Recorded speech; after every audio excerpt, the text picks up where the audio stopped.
I have to say it's a process. It took a long time to start seeing the religion from outside. Because I grew up in it, because I was born into it, it takes a long time to separate yourself or myself and to see things from the outside. The biggest things that were like a neon sign were the fear that's involved. There's always fear involved in this place. I remember being very young and going there and always sort of being afraid of what will happen this year. You know, how will I pass these few months? And even after leaving, after not coming back, there's always fear connected. So fear was one big sign, and the other is secrecy,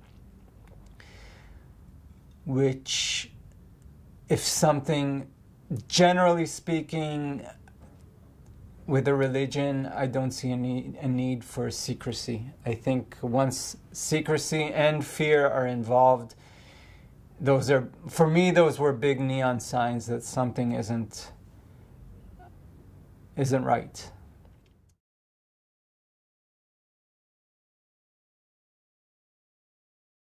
No, it does not. I'm very, very happy to say the process of making this film, for me, is and was amazing. It did what I couldn't even imagine. I could just hope so much for this to be the outcome of making this film. And it's like a process. It's funny, but I feel like it's giving birth. It's like there was something inside me that's always been, connected to that place, and it was fearful, and there was secrecy, and it was pressuring, and it's come out. It's like giving birth to this film, and it's outside of me. So there still is pressure, and I will get to it. There still is pressure from their side, but once it's outside of me, it doesn't affect so much. It doesn't affect me so much. It's more like, once I've kind of named the place, what the place is to me, once it's outside in a film, once it's visible, to my friends and to other people in society, and it's a story and it's outside of me, and it doesn't have that much effect on me. I was once asked in this article in the newspaper, and do I still fear the Guru and or Gurudev? My answer was no. He's just a character in my film now, and I love it. It's like it's kind of owning my story, owning this story for myself, owning it, and saying, okay, this guy who had so much effect on me, such an effect growing up. I was so afraid of him. I could never imagine living a life without him, and now he's just a character. It's just some guy in my film, and that to me is everything.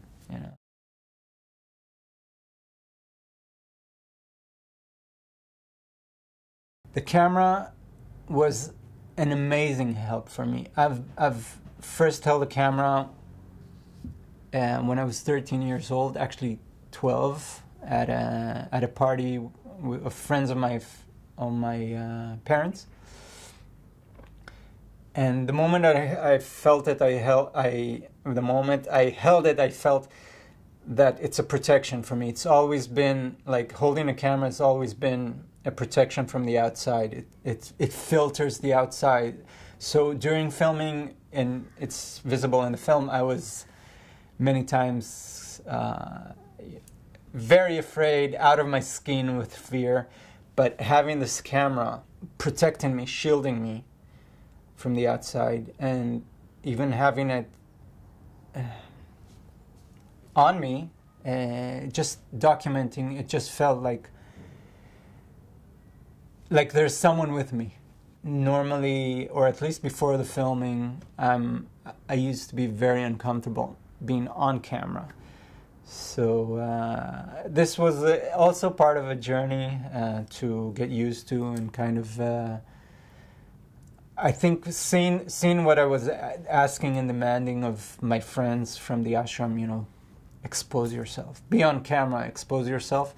Because at first I thought I was only going to film and I wasn't going to participate. I know it's funny to think, but I thought I was going to be behind the camera all the time.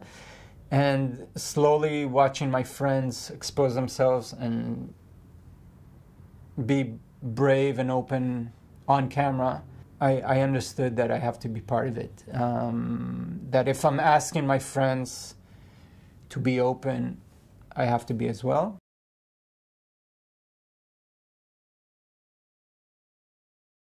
The followers of the ashram hate me. They think I'm you know, their worst enemy. They do anything. I've received from friends of mine, actually, I've received letters that they send between them, about 70 followers, and they have 2 lawsuits against me here in Israel, and there was a lawsuit in Amsterdam against the film festival, which they lost, happily, and the ones in Israel, they keep, you know, getting pushed away. It seems like when they're in the ashram, they don't have that much to do. They're working on a spiritual work to become realized.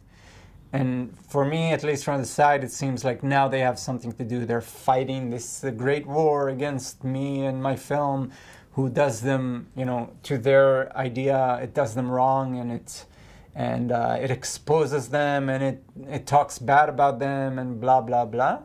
So they've made it like their life mission to try and stop the film. And happily, they're very bad at it, and you know, there's nothing in the film which is illegal, and it had to be like this because I mean, of course, any film, you can't do anything illegal, but it had to be very correct. And you know, I couldn't have one word that's making a bad name for them, and everything had to be very correct, because it was, I didn't know, of course, they would sue, but the threats from them during the making were so heavy, and in the end they started suing at 2018, so a year before the film was made, they started suing. So everything, we just knew everything had to be on the spot, correct, and like more legal than, you know, everything had to be correct, and like there would be no ways they could sue, and still they filed 2 lawsuits, a lawsuit in Amsterdam